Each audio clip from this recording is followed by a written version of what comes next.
Good morning, and welcome to the Deal Room Live, the daily real estate deal tank powered by Titan Impact Group, a global leader in AI-driven real estate investing and funding, where the real estate world meets speed, precision, and profit. And bring us your deal so we can put it into our AI model that analyzes and structures real estate deals in minutes, generates all the docs you need to get the deal done, and gives you a verified, unbiased breakdown of due diligence report. The investors get the advantage of getting fully vetted AI-analyzed deals that cut their due diligence time down by 60%. So you're in the right place. Let's open the deal room now and get into today's opportunity. All right. Good morning. 9 o'clock. It's Friday, and it is Do a Deal Friday. Thank you for joining us today. Let me see who's up in here. I see Roman in here, and I think he's just hanging out. I see Katie Kim. Hello. And Mark Anderson. He's actually the honorary the guest of honor today. Mark is currently operating 4 data centers for a variety of clients and has an amazing business. Are you on your phone right now, Mark, or are you at the office? I'm on my phone right now. I'm still trying to troubleshoot the internet at the house. Gotcha. Oh, appreciate you coming in today to talk with us. Catherine, myself, Katie, Roman, we all have a significant interest in data centers. And since you're an operator, we thought it'd be a good time to maybe sit around and pick your brain a little bit if you're game for that. Sure. Do appreciate it, brother. So a little bit of background about Mark and myself. I love calling him Mark because that's what I never called him before. That's how far we go back. Marcus and I actually did podcasts before Joe Rogan, and we feel like Joe owes us money for ripping us off and stealing our idea. But that's a fight for another day. But Mark and I have gotten together in real estate a while after we did the podcast together. I was running an IV hydration company. Mark was taken off with his podcast and his team. And I think, if I'm not mistaken, isn't that what led you into the crypto world and doing data centers? It did, yeah. The podcast led me to meet my current business partner, and then, we started our current business in establishing crypto-based data centers, and have started to move that forward to the hot chick that is now AI, and kind of just building traditional data centers. Right. And so that's kind of the situation we're in. I'm going to get back to sharing my screen here. I was kind of locked on my GPT. I couldn't share everything. There we go. And so that's kind of what I wanted to talk to you a little bit about today, Marcus, was that we're in the land business and we're buying land to do this stuff.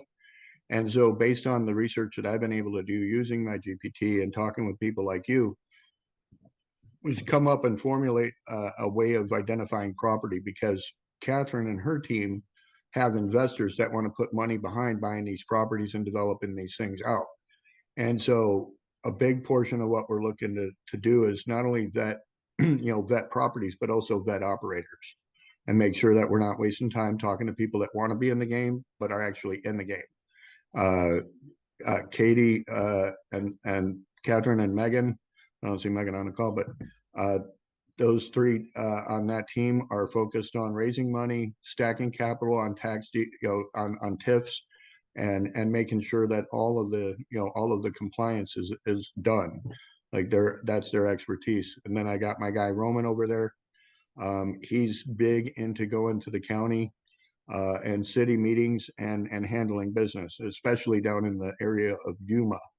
And so basically today I would like to discover if there's an opportunity to put together a team of people so we can start to think about putting together an equity fund that will fund building out these data centers, and then starting to decide, are we going to build small 5 to 10 megawatt centers, or are we looking to do scalable ones? Like, I think you're already in the scalable market. Isn't that correct, Marcus? Yes, our main facility that is in Virginia right now is being geared up to be able to pull 100 megawatts worth of power consumption with some renewables. So we are scaling at a drastic pace currently. Gotcha. Yep. And so from that standpoint, when we say scaling to 100 megawatt, that's when we're starting to talk about, data centers that are in the billions of dollars, like, 750 million to $1 billion to build out, operate, and do all the things. And then the cash flow that comes from those is significantly larger too. Isn't that correct? It can be, yes. That really all depends on the type of contracts that are submitted, your kilowatt hour. A lot of factors come into that, but yes, it Can can be you very say, lucrative. yeah, I'm just like coming at it from a fifth grader's perspective. So if you could, can you give me like the top three income producing, like income factors, KPIs that you guys do? I know you guys charge for the electric, right? And that's one income way you guys make income. What are like two more, areas where you guys make income and we can see that significance? Another area would be like government contracts. The government always needs redundancy all over the United States and out. Um, their redundancy levels are typically anywhere from 3 to 4 levels deep. That those megawatts of power consumption are also all based on a contract, essentially not really on a kilowatt hour perspective, but basically making sure that their utilization is ready and available, and they're willing to pay a premium. A good example, we have a backup to a Richmond uh, facility that's close to us. Their contract essentially is we have 2 megawatts worth of energy and internet space available for them. Servers basically sit idle, and if they ever need to be kicked on, it's ready and available for them. That contract is in the neighborhood of $2 million a year. Gotcha. Okay, cool. So, well, then let's jump into, I see Megan joined us as well. Appreciate Megan showing up. I think you kind of speak her language too, when you're talking about the contracts with the government and whatnot, the importance to that. So I think from a standpoint as a developer, like what I am able to identify is just like when I was building custom homes, we need to have water, electricity, sewer, and roads. And when it comes to data centers, correct me if I'm wrong, we need to have broadband, power, water, and access. Is that about right? Yes. Okay. And then also Preferably like, not broadband, but go ahead. oh no, go ahead. Fiber would be more ideal, and we're talking about industrial grade fiber, not fiber that's like led to a house.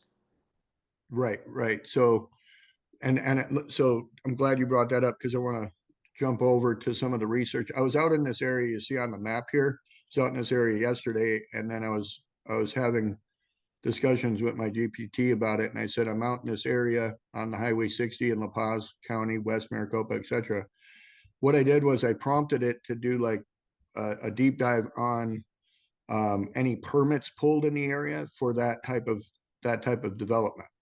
So they said it said yes that it looks like there was permits pulled or public announcement made about a provider called WeCom Fiber, and it's planning to roll out high-speed fiber internet in that area. It's not live yet, but they have plans in the works, so I can check to see how far out that is. Have you ever heard of WeCom?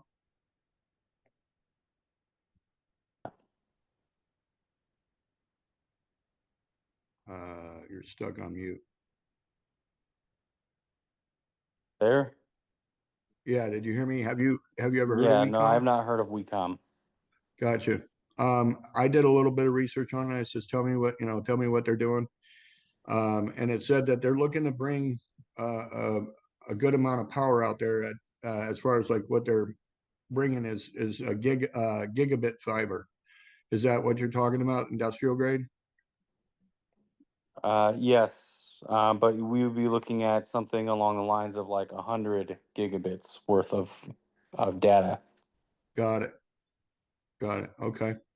So when looking at this spot out here, and that's and what does that cover when you say we're needing 100 gigabits of data? What does that actually um, look like on a street level? Where are we seeing 100 gigabits running by? It follows the same path as like your traditional electrical lines. It is it's not like a thick cable, if that's what you mean. Like physically, where would we see that, or Yeah, like I maybe? mean, as far as like if it's not out here in this, in this little area right there, because that spot I'm showing you on the map, there's 138 acres right there that we can do into an industrial data center type of thing. We can put power behind behind the meter there.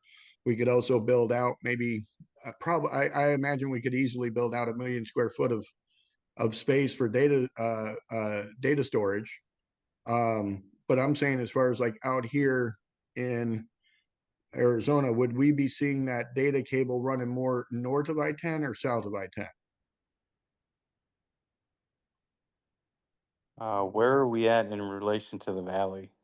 I'm pulling it up here. We're right here. We're just west of Buckeye, which is west of Phoenix. So Phoenix is, you can see over here on the right side of my Yeah, screen. so it definitely would be probably more in the lines of following the I-10.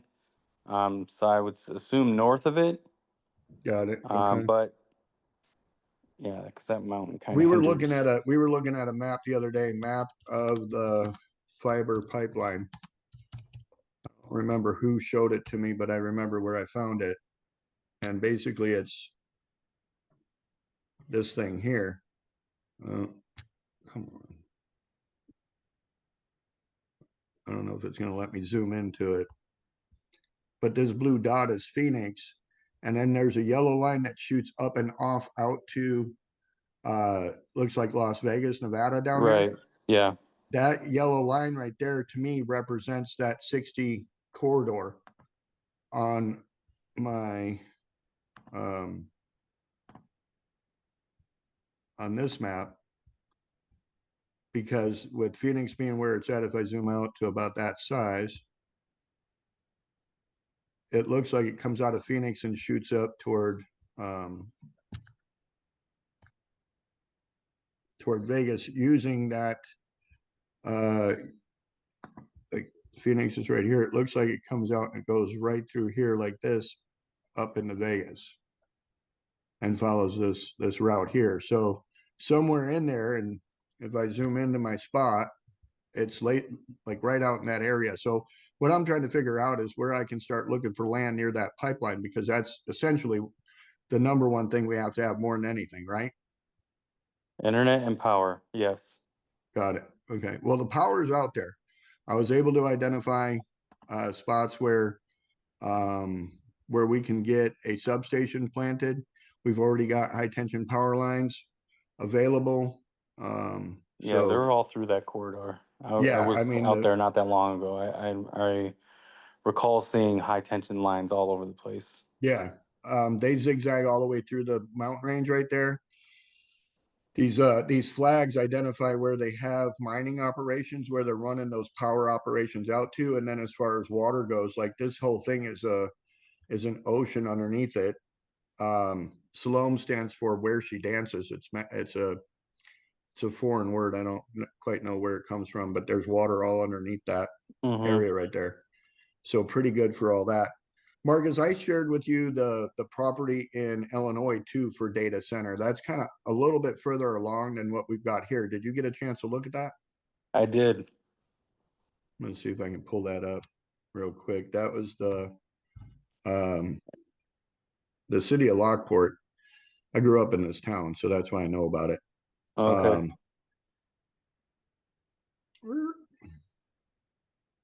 I mean, just kind of based on some of the information that I've looked at and the attachment that you provided, um, unless there's a good chance that you can generate your own power to support your backups. What I made mention in our text thread, like hydro. right, They now make hydro turbines that are very eco-friendly, do not affect the wildlife that much anymore.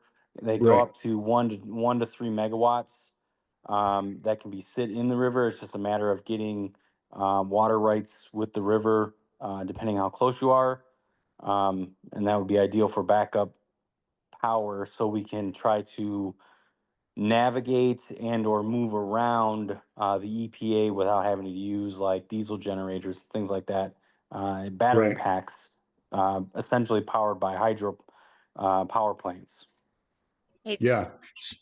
hey, Tommy, Go can I ahead. jump in? Um, yeah, sure. I was actually just pulling up the site so he could see it. There is a water source out there. There's what's called the Des Plaines River, but there's also a canal right there called the Chicago Sanitation Canal. And Hmm. I'm almost certain that we could talk with the Army Corps of Engineers to get, you can see right there, the shipping canal. I'm almost certain that we can get a branch off of that that would create hydroelectricity and just have it come off and go back in. And so because Cargill does it, there's all kinds of companies out here. The old refinery used to do it. So, but that's all to your point was, yeah, we could probably get that for hydroelectric. And then I know that there's natural gas lines that run near there that we could pull from as well. So, but go ahead, Katie. I was going to kind of tag onto what Mark was starting to kind of rattle off, which is, I call it like that pencil criteria, right? You're penciling first at underwriting.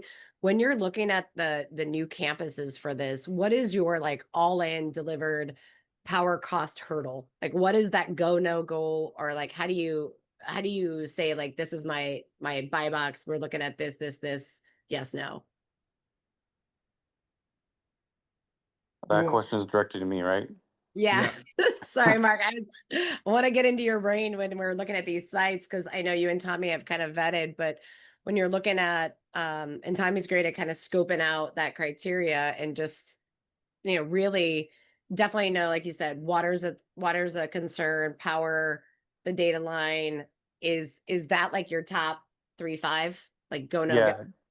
Yeah. So power availability and how far away are we from serious power? I use layman terms when I'm describing things. Yeah, please. And when I say serious power, we're looking at like um, multi-megawatt substation or nodes. Yeah. The nodes themselves, those should be able to handle multi hundreds of megawatts at any given period. And typically, if lines are not already ran, lines can lead up to roughly about $1 million for every mile that's ran from a node. That cost kind of goes down when it's from a substation level, but then substation limits you to whatever the substation can handle power wise. So there are a couple different factors in figuring out, well, what do we even have available to us right now, um, and then how much will it cost to get us to upgrade even further. So ideally, finding a location where a electrical node is based out of would be the best results because that in turn would reduce the overall demand and or electrical rate um, as they run the line to you directly from that node versus a substation. So your substation could be literally in your backyard to convert the power from high to medium voltage. Um, Kilowatt hour costs, regardless of the type of data center that we're running, we should be looking in the neighborhood of anywhere from 3 to 6 cents a kilowatt hour, all in, and then factoring in what everything else costs on top of that. Are you finding in those communities, like Tommy was saying, especially the one in Illinois, and we connected, I know, in a former episode, Tommy, about being from Illinois and really wanting to build and enhance there. Are you seeing that like the city, state, even federal level giving any incentives to expand those lines with any of like the R&D tax credits or any help to get those data centers in? Are you seeing people come to the table for that? Yes, there are tax credits that are available. Most of it is around green energy. Hmm. So really, especially this Illinois location, if we can lock in hydro, hydro is a source of green energy, and if we can like lean on that to essentially lay the foundation for what our backup power would be to keep the data center running. So hydro feeds batteries. Batteries is our backup to any curtailment that might be needed, or if the grid for whatever reason has a fault, we can still keep our 99.9% uptime with drain on the batteries for a certain period of time versus running diesel generators or something along those lines, where the EPA really needs to get involved to make sure that we are meeting all EPA's guidelines and restrictions and so on and so forth. There's a huge win there trying to go eco-friendly versus the traditional standards with your backup. And that's going to be your biggest hurdle with a data center, is because data centers themselves, to even get a data center license in some areas, you need to be able to make sure that you can guarantee 99.9% uptime, or the EPA just won't approve you, period. Lay that bomb back again, Mark. That last line, because my brain went a different way when you said like won't approve, period. I was like, wait a second, no, I don't like limits. Let's Yeah, go. so when it comes to data centers, you are required to have certain standards to even get a data center license in some areas. And in some areas, a data center license isn't even needed. Arizona, very lenient. There's not many license or regulatory factors when it comes to building and setting up a data center. However, they are um, they're very stringent on their water rights. But not to veer off too far from what your question was, essentially in areas, especially back Midwest and the East Coast, there are heavy regulations when it comes to data centers, and they are required in some areas to maintain and uphold a 99.9% uptime, which requires you to have backups. And depending on your backup, you could be facing scrutiny through agencies like the EPA. And essentially, if you can't meet their criteria, then at that point, they could reject your data center license. And it's a lot more regulation, and basically them saying, no, you can't do this.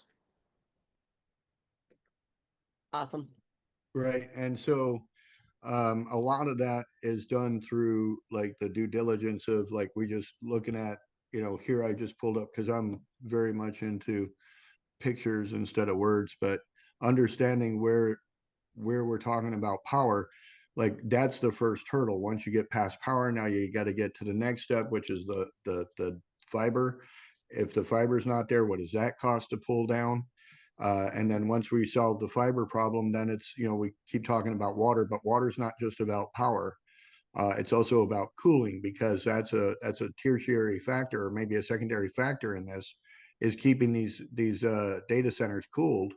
Water becomes a factor with that as well. So then, yes, we're doing water for energy, but then turning around and using it for cooling, we got to make sure we return it back to the system, or return it back to the to the world clean.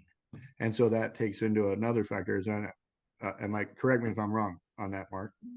Yes, if we are doing some type of hydro cooling for these servers, then yes. And if we're doing some type of evap system that requires water cooling, then yes, but the evap system itself should have some type of filtration that brings it back to the earth in a clean manner.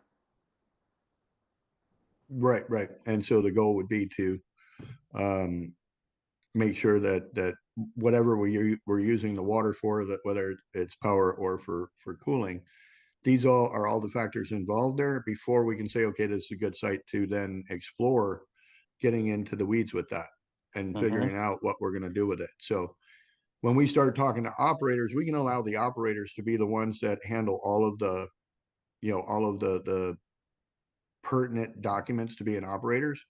But us as developers, Marcus, you feel like we should focus on these things. Is there anything else you can suggest that we try to focus on? I know your model is more focused on repurposing, And so if you don't mind that, dipping into that for a second, but explain where you're currently operating your centers from. So we've solely focused and have excelled on finding abandoned power and then bringing it back to life. Our main flagship site right now is a old forge, steel forge that was shut down a little over a decade ago uh, and centralized into another state. It the building went abandoned for that entire time. The building had its own substation, still has its own substation on site, and the power was just sitting there, not doing anything. As soon as we came in to rejuvenate the building, start bringing back the power in, building had multi megawatt transformers inside and outside of the building, essentially ready to be re-energized. Obviously, all needed to be tested and things like that, but it was all there, ready to go for the most part. So essentially, we found like a hidden gem in the rough, or a needle in a haystack of uh, power that we could utilize without having to spend millions of dollars to bring the power in. And we Nice. specialize in that. We've since found four buildings, and this is more on the East Coast when it comes to this type of power being abandoned, just because older infrastructure, and so there's little to be done to upgrade any lines or things like that. I know that there is on the southern border of Illinois, going from, is it Missouri to Illinois, or it's Indiana to Illinois? There is an old, rusted out electrical node in a sundown city. It essentially is right off the Mississippi, and there's little. The node itself needs to be maintained. It needs to be brought back to life. But essentially, there's this little city that has this multi megawatt electrical node that can handle probably well over 1,000 megawatts worth of power, and it's just sitting there Yeah. doing nothing. Interesting. So yeah, I mean, all the towns down southern Illinois down there are sundown towns, but um, finding those seems to be, the key for you. For us, it would be actually identifying, because I had that map up right there showing like how it goes from the generator to transformer to transformer line, substation, out to the use. Mm-hmm. Um, I'm very familiar with this basic diagram because I go out and I do off-roading, and I take my off-road vehicle riding. And the only place there's a trail to ride are underneath those transmission lines. So I know where every single substation is across the entire desert. Oh, Because I nice. like to go out, ride the trails, and the only spot they have these trails is underneath these power lines. Mm. So we zigzag across the desert with those. And so finding substations is super easy. I'm just trying to see if they have the pipeline nearby too, because out here, like we have gas lines and pipelines and utility lines that run across the desert for absolutely no reason except to go from California to Texas. It bypasses Arizona and New Mexico completely. And the state of Texas owns the dirt that those lines run through. So there's Mm-hmm. literally like a line from Texas to California that's owned by the state of Texas, and it runs straight through the like different parts of Arizona and New Mexico.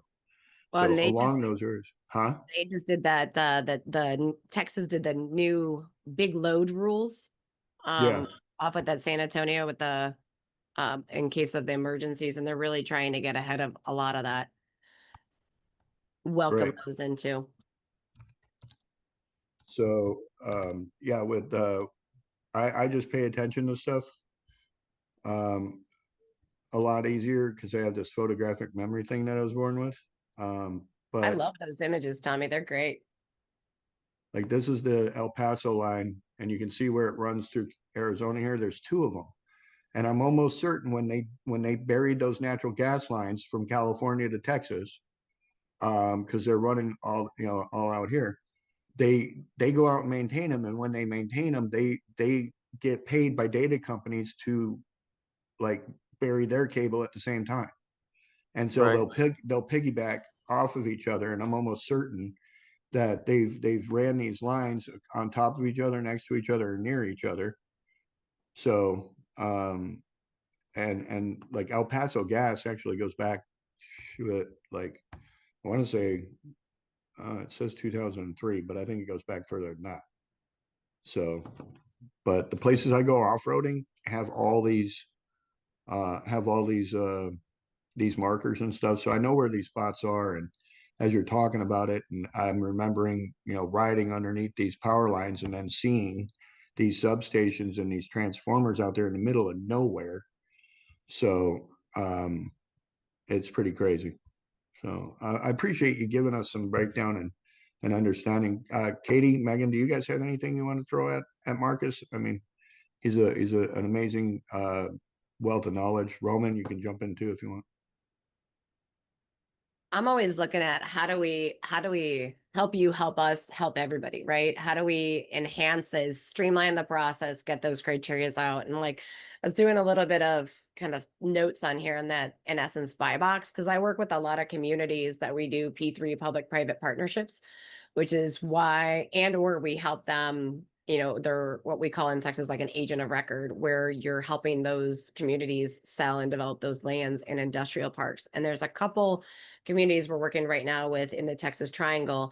And where my brain goes when Mark was talking and in those questions is, how do we make these centers, or like these communities, data center ready, right? How do we roll out the welcome mat to you, Mark, and say like, this is a no-brainer. Here's a spot. It's got everything you need, and really get all that set in motion. The energy credits, yes, and we guide all those incentives. That already in my mind is there, but how do we make it a no-brainer to say like, yep, we're here, we're good, we're going? Uh, I know it's a that's a little good question.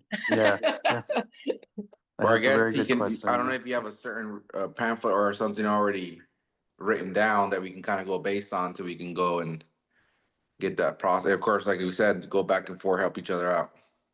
Yeah. Um, yeah, that is a very tough question because nothing is just cookie cutter. And Yeah. every deal will have its own hurdles, and trying to figure out, is this a go or no go, essentially. Your biggest factors are going to be costs of kilowatt per hour from the energy company and to the energy company. So if we can provide energy to them, what does that look like? And essentially, for a lack of a better term or saying, is essentially you're trying to find ways to reduce your electrical costs to look like it is almost nothing. Yeah. And if we can find a way to do that, that would be essentially in an investor's eyes, at least, or someone that's looking to build data centers, it's 100% green light. Is that through tax credits? Is that through grants? Is that through finding ways to reduce costs in getting the data center prepared? It could be a little bit of everything. If you're looking at areas similar to this Illinois site, so it's great that there's power nearby, and then potentially we have access to, or could get access to, a canal or the river to generate our own power to support our own backups, and then possibly even sell that power back to the grid. To again reduce our cost per kilowatt hour for the entire site itself. Then at that point, we need to look at the other external factors, because running in electrical, again, could be millions of dollars per mile. Running in Fiber lines, you're probably looking at anywhere from $200,000 to $500,000 per mile ran from the last known node. So there are multiple factors in figuring out, okay, what is a go no go situation. And Sorry if that was winded. no, I love it. I love it. I'm absorbing all the data. And to me, I'm kind of just putting that into the criteria. And I'm assuming this may be a stupid question to come to you is like, I'm assuming you're already putting solar on top of the roofs and everything to really reduce those kilowatt, the cost of that. It depends on the incentive. And different Okay. states have different incentives, and then there are also federal incentives to do that. Obviously, solar here in Arizona makes a lot of sense, but the incentives, they're hit or miss. So solar may not, it just looks nice. Otherwise, if there were a lot of incentives available to make solar very efficient and cheap, every business in the entire valley would have solar in some capacity. And I mean, obviously, there are a lot of businesses that are doing it, but it's still not a prioritized avenue of generating kilowatt hours because it's not very efficient. Heard. We like our dollar could go further on something along the lines of hydro than it could with solar. But solar still is not a bad idea. Again, it just depends on the incentives and what we can pull. Like in the state of Virginia, where my main facility is at, the incentives for solar are very lucrative and actually are almost one for one. So every dollar spent, you could get back depending on how far and wide and large and scale you want to take your solar. But there is an initial investment that needs to be had to do that. Right. And so kind of like with construction, like when you're doing, traditional housing or houses in a subdivision, that's what we spend all the money up front on is on an engineer and an architect to figure out how to make it super easy to cookie cutter these things and smash them out. And then when it comes to data centers, there's just no cookie cutter model to it. That Mm-hmm. each site is going to be, the goal is to have just the basics, the power, the fiber and the water. And so, and again, for me, water is more of a cooling factor than it, because I don't know of any other source unless you do that does cooling any better than water cooled systems. So I think where we're at is trying to, because as I understand it, Marcus, you're pretty much set. You don't need anybody to actually go out and source centers for you. You're kind of applying yourself to this as more an advisor or friendly word of advice, if you will, because you've got a system, and it sounds like you're able to find these diamonds in the rough and make them work for you. Because again, you're saving millions of dollars on as you called it, bringing power sources back to life. So Right. I think you found your niche and you're doing great with it. I'd love for you to use my deal hunter to help you do that a lot easier, better, faster, and we'll get into that more at a later time. But for the purposes of this call, I just wanted to make sure that that this team was able to get some valuable information on how to move forward.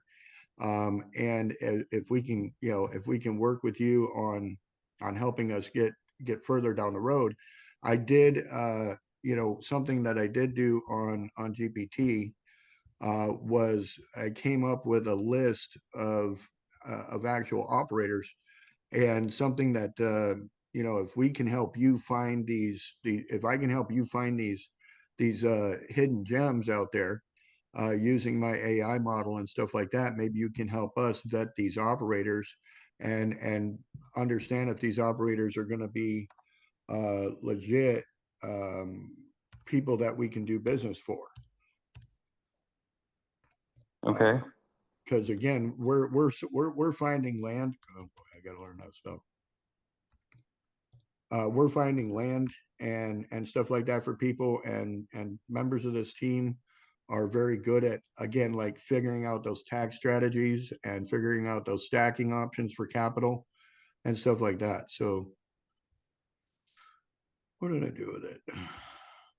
In addition, I mean, I know you don't develop, Mark, but we have been talking to a lot of modular builders that essentially have told us that with their materials, if we were to build a data center, it would help significantly with the cooling heating factor.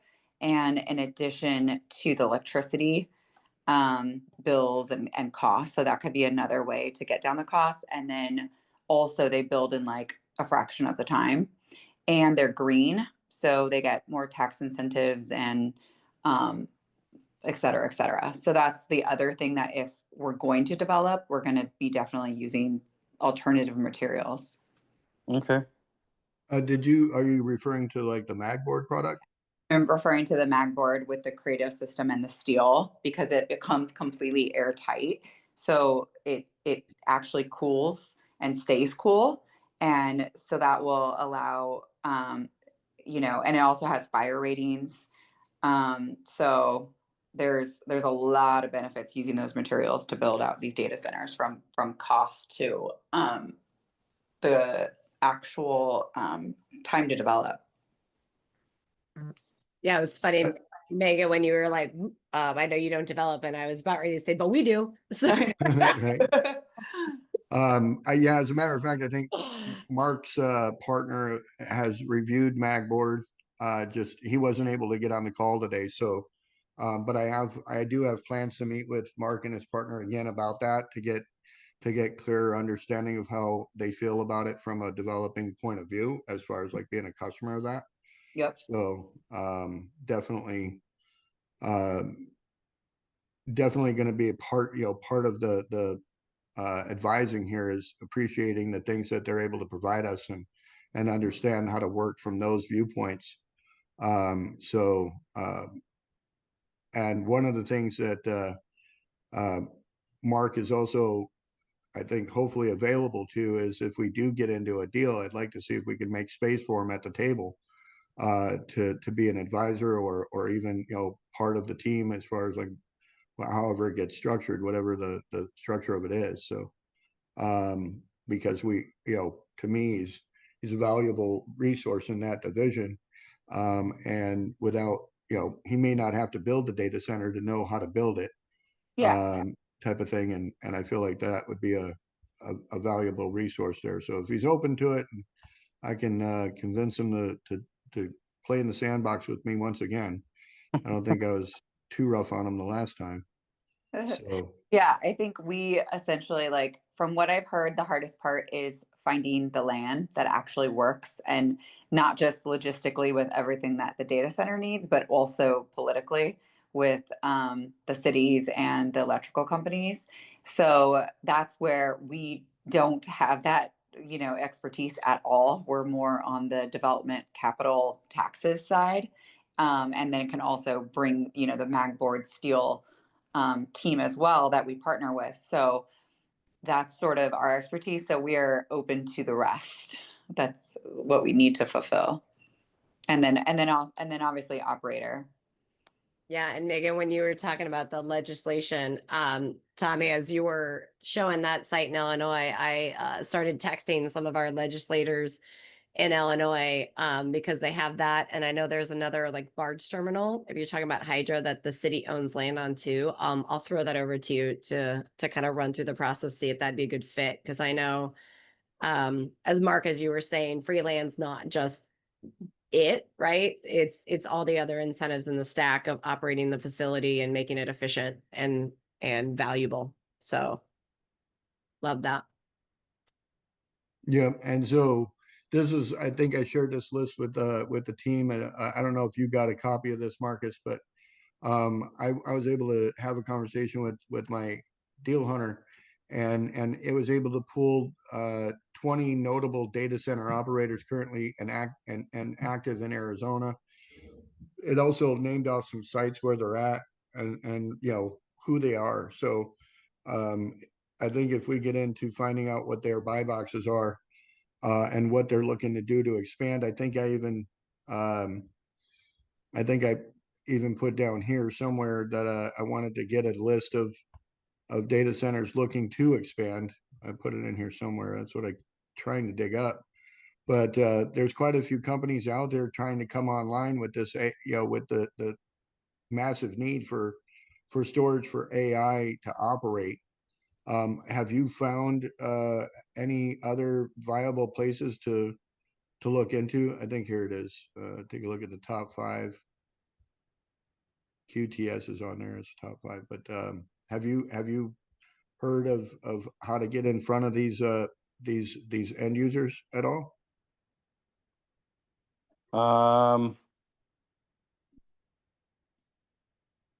Are you talking about like the actual operators? Like, Right. Or do you think we could, like, the way I see it, Marcus, is like when I'm reading this and maybe I'm making it 5th grade level, but you get a super high tech team of of computer IT people that are managing these centers, and you build out an amazing software program that helps manage these centers, and you're basically or essentially running you know a a storage facility for people's electronic information, documentation, etc. So at yeah, that point, it's like very low employment uh, or labor impact, but high in the sense of needing to have good, reliable, quick IT that's guys and good software to run the stuff. that's actually we have a guru that we um partnered up with. I guess that's the relationship I would best describe it. Um, he's in the process for right now of doing some type of AI automation that helps data centers automate quite a bit of the tasks that are involved without having to Right, get a human being involved. So essentially, on an IT standpoint, an AI can literally troubleshoot at this point and diagnose and then give um, notes as to when physical intervention would be needed. Uh, so physical hands could get involved into whatever the issue might be. And that automation essentially is going to eliminate a lot of tech jobs to where it's just maybe 2 or 3 people um, overseeing what the AI is doing and troubleshooting with the AI when something catastrophic happens. But essentially, building a team that requires a lot of IT gurus is really not even needed anymore in this space right. because AI has already taken that responsibility Minimize the on. amount of redundancy and probably been able to really streamline and bring efficacy to the whole thing. So Yeah. no, I completely get that. But from our standpoint, I think where I'm at as far as being a developer, I want to build them and then put operators in them. And then if it's just easier to operate them and then hire managers to run them, that's maybe a separate thing. And I'm thinking in my head, that's a Catherine Bell model Yeah, I because mean, she likes the to. list that you're looking at right now, like I already have contacts for Core Scientific, Riot, Marathon, Clean Spark, BitDeer. Um, and we're already there. They're like there is others in the space that I have regular communication with called Terra Hosting, or Terra Hashing, um, Terra Data. It's all the same company, so on and so forth. And there are more players that are coming up within the scene, data center wise and or other, um, that finding the avenue of getting in front of these people is not very difficult. Got it. And so that's kind of where we're at is like we can either work with like because I used to build for 7-Eleven and I literally I knew exactly the size of the lot that they needed. I knew what their building envelope looked like. I would build their building. I just wouldn't put any 7-Eleven signs on it. But I knew if the 7-Eleven guy didn't buy it, I knew I'd sell it to Subway or I would sell it to my next one would be the convenience store owner. Like my third level was the C-store guy. I called him Patels, not to be racist. But I knew I had a list of Patels that would buy the damn C-store and run it. So it was built for 7-Eleven. It could fit a Subway sandwich shop, and then at worst case scenario, dump it down to, a triple net lease to a convenience store owner. So having those three opportunities like that is what I want to design here with this data center thing. And if you want to continue on finding these repurposed sites and bringing dead power to life, I love it. I want to help you do it.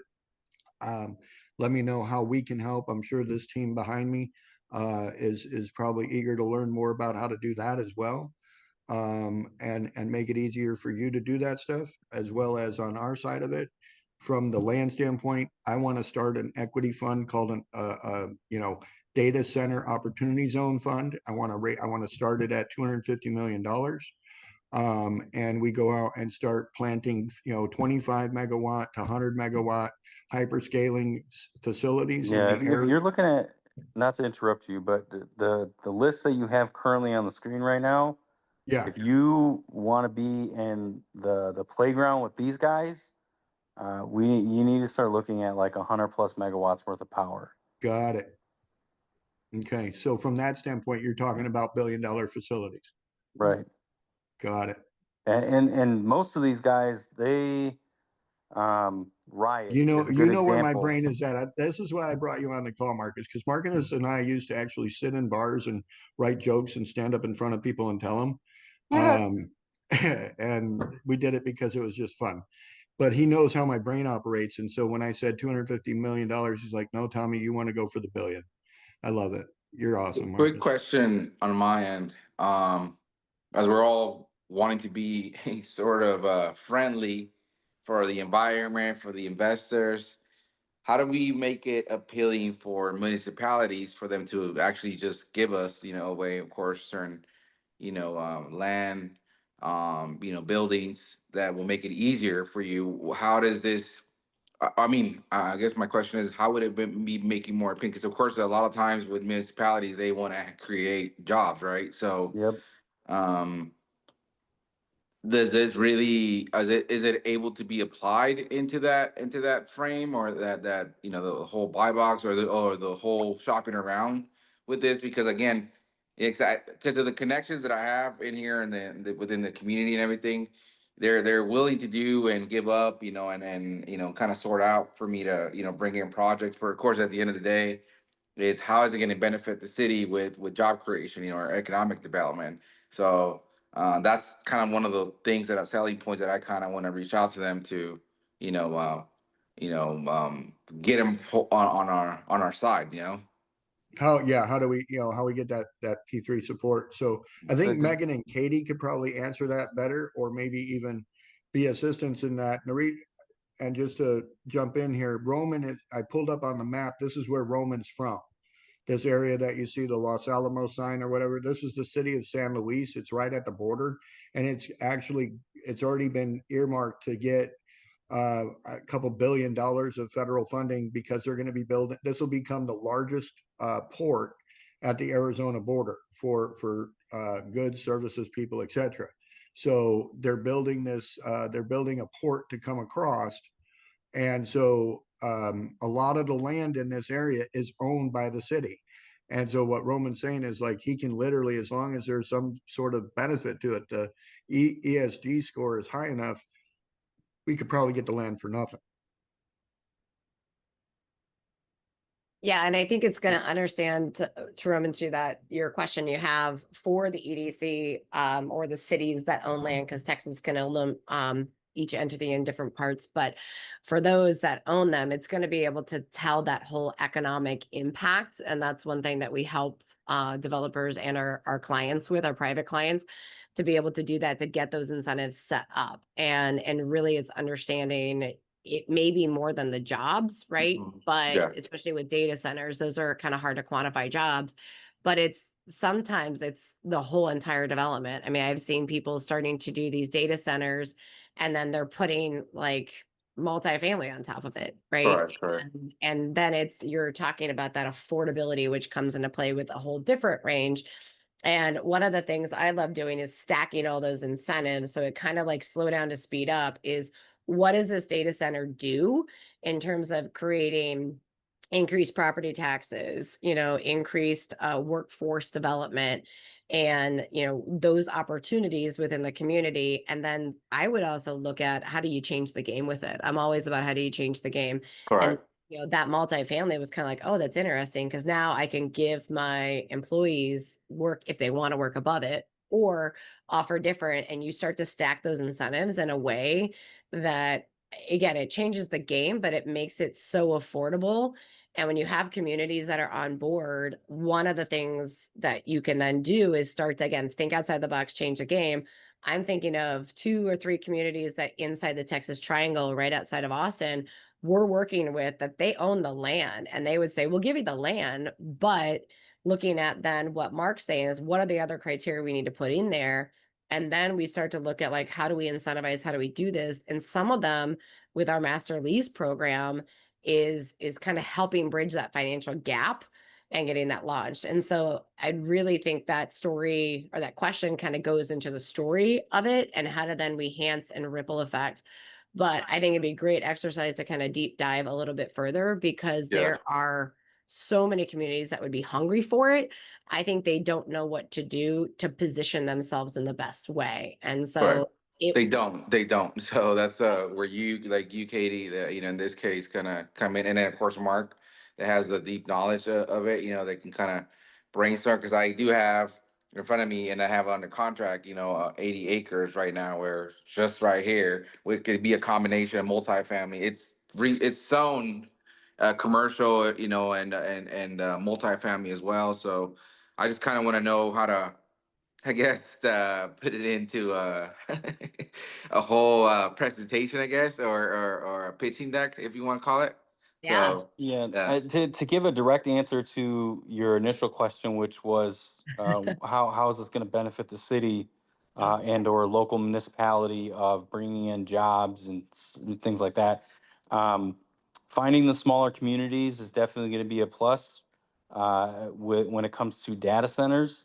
One major reason, uh, obviously, as technology evolves, less people need to be on site, which doesn't really look attractive when it comes to employment basis of bringing employees into this field. But hmm, to get direct, like the data centers that we build right now are crypto centric, for lack of got it, better saying. Um, and for every 3 megawatts of power that we consume, I need one tech. So got it. whether that be someone that is computer savvy or someone that likes to get their hands dirty, I need one guy. And So So if you I said that's break for a that down, megawatt of Mark, power? I'm if that's sorry, go I for ahead, Katie. every 3 megawatts. Three so if I megawatts. break 100 megawatts down, divide by 3, that's 33, maybe 34 techs, Right. right? So then, That doesn't include the maintenance people of the facility, and depending on how large that is, that doesn't include any of the general labor that's needed. That's just tech staff on hand to do basic rudimentary things.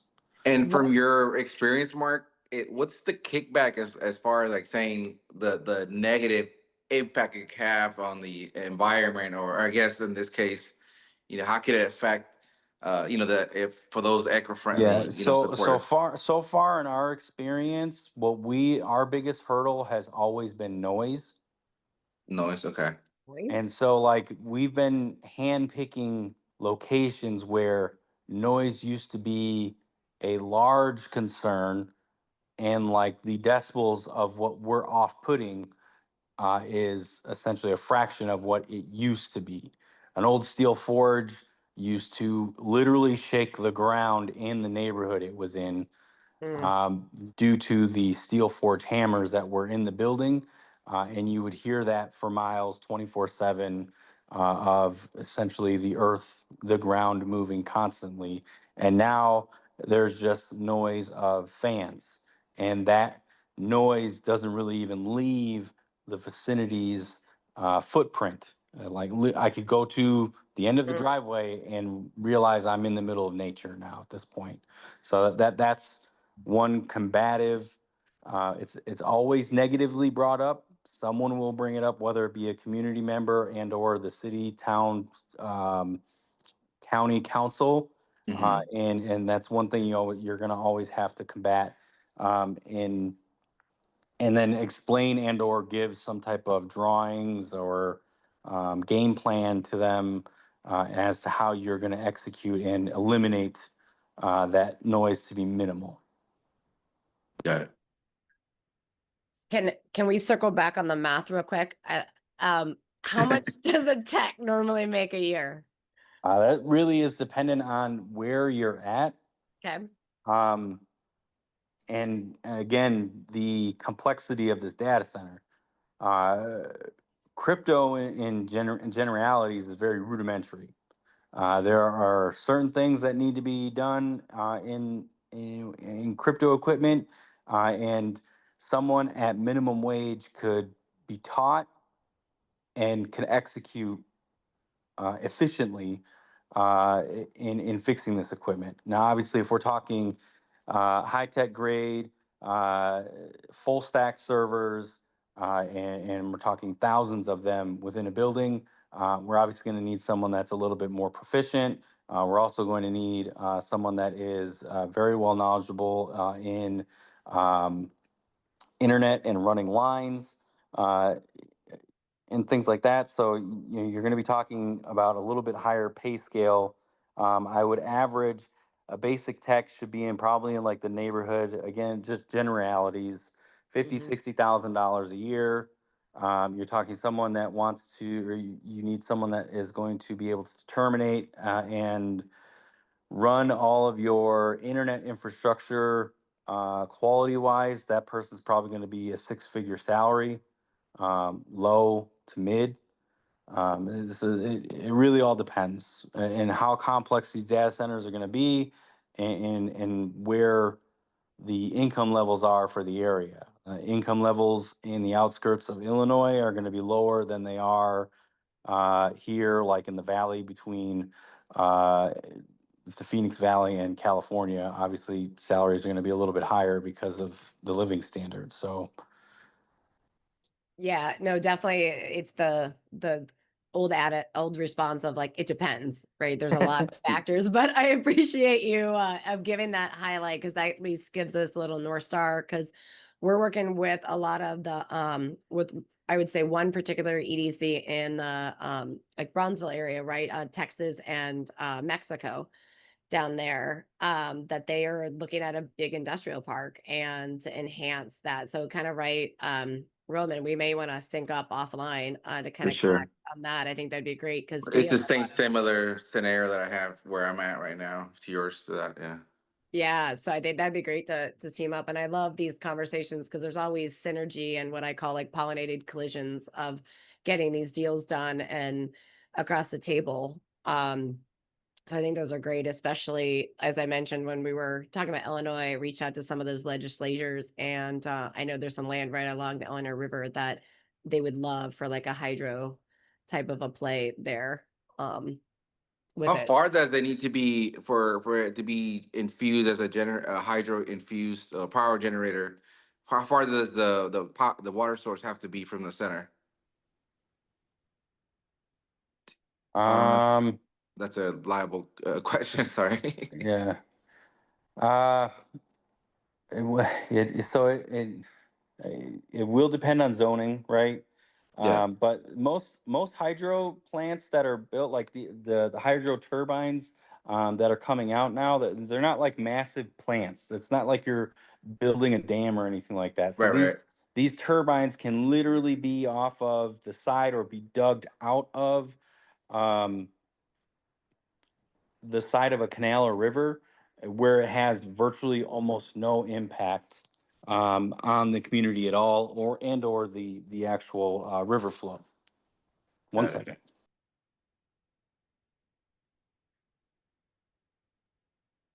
Okay. So You yeah, said, it really depends. Yeah, yeah, because the reason for my ReRun in the Gulf of Mexico, so like you said, we have a lot of water sources just right here in the city, and then about 30 to 40 miles away. Of course, the Gulf of Mexico is already there, which connects to what Arizona and California are working with Mexico now, where they're doing the whole desalination of the water. to bring that water into California and Arizona.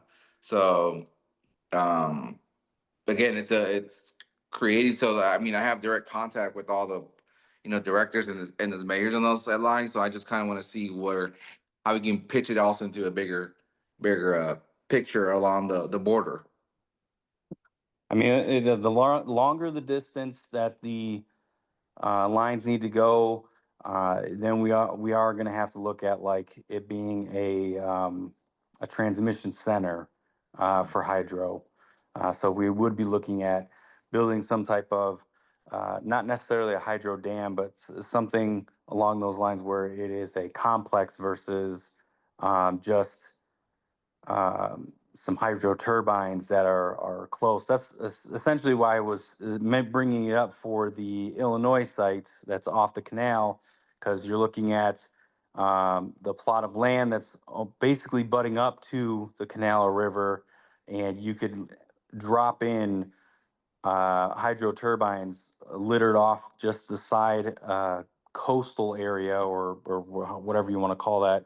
And then you're running transmission lines from those hydros to the building and or substation that would be implanted there. Minimal footprint. Again, trying to make less the least amount of impact land wise and visually that you can. It goes a long way, especially when it comes to bureaucrats and policy.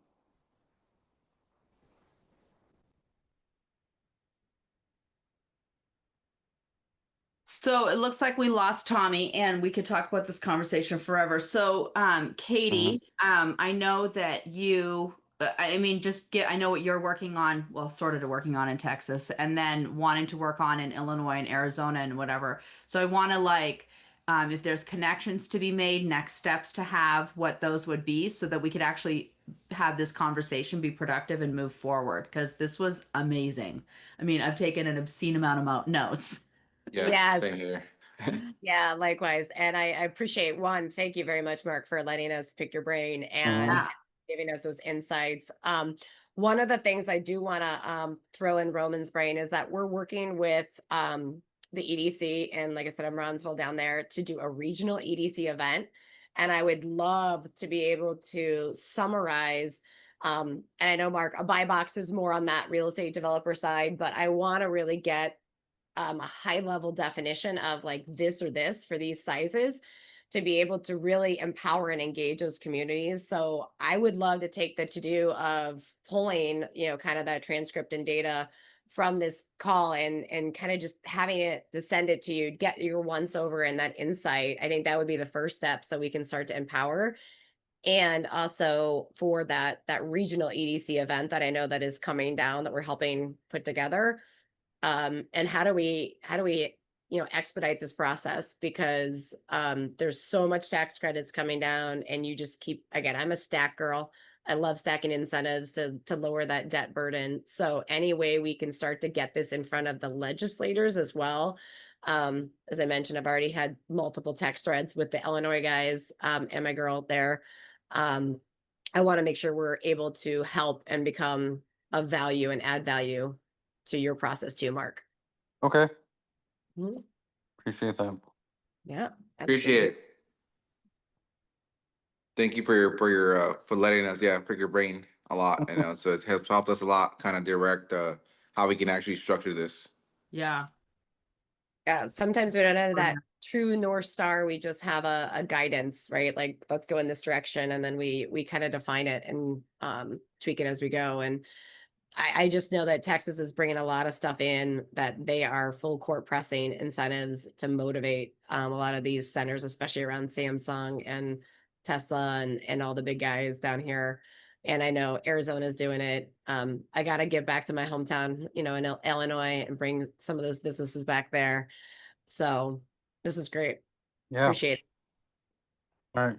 You guys have a good rest of the day. Thank All you. right, thank you. You too. Thanks, Mark. Thank you.